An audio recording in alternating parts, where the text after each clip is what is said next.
Okay, let's take a look here at Capital One because there was some news that came out recently here in regard to a data breach. And on July 29th, Paige A. Thompson, a former employee at Amazon, was arrested and accused of carrying out a massive theft of 106 million Capital One records.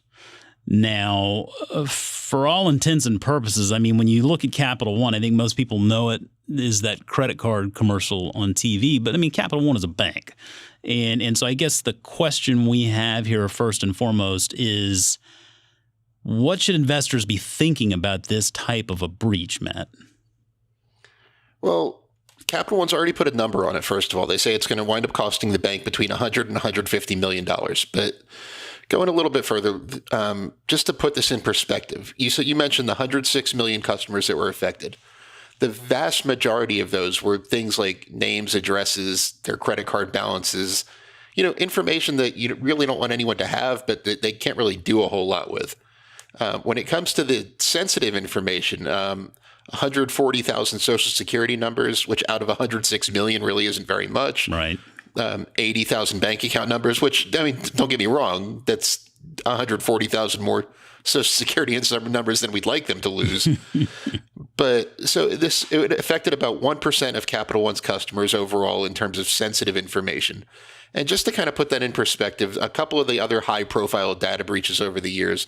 In 2013, the infamous Target data breach. I mean, my mother had her identity stolen after the Target data breach. Yeah. So that was 41 million customers whose credit card account numbers were compromised. The next year, 2014, Home Depot, 56 million credit card accounts are compromised.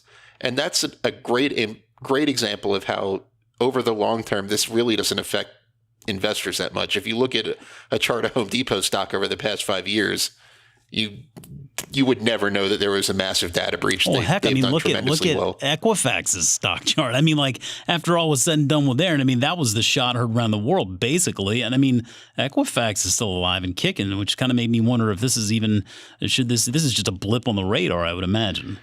Right. Equifax was 143 million Social Security numbers. Yeah.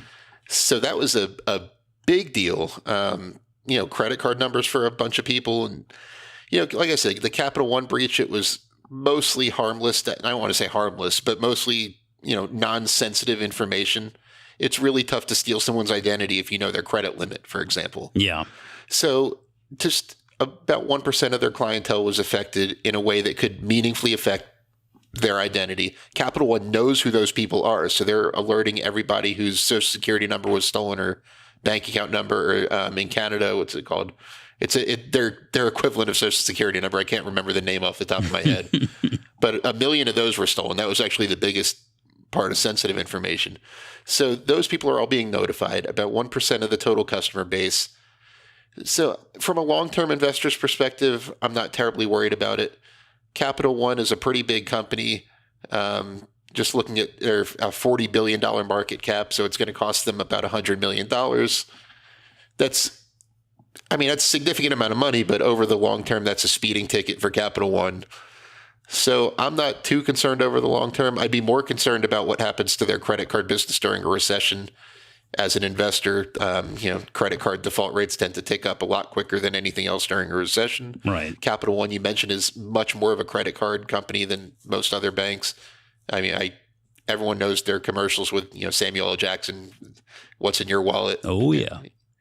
So they're much more tied to the credit card business. So from a risk perspective, that's much more of a risk than this breach, in my opinion. Yeah, this seems like it's probably third string junior varsity compared to some of the other stuff out there. And I mean, as far as what's in consumers' wallets, I'd imagine they'll have access to a credit monitoring report for the next year to 2 years to help them deal with this. But I mean, I tend to agree with you. It just doesn't seem like it's that big of a deal. I mean, when you look at the actual business itself, I mean, Capital One is clearly a company that has been built on technology, evolving with the times. I mean, from a bank's perspective, you look at the company generates return on assets at 1.6% and trending in the right direction.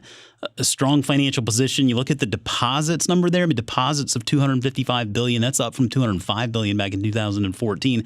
So I feel like, yeah, this is one of those things that we'll forget about in short order. I mean, if anything, I think it really does.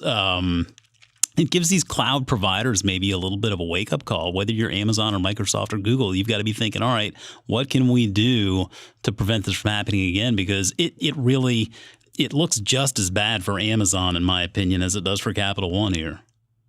Yeah, and like, don't get me wrong. Like, socially, this is a bad thing. Like, this is a bigger breach than should have happened. Sure.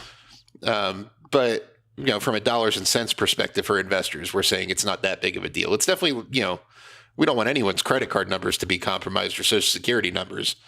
But, this could be a wake-up call to whoever is providing security services for Capital One.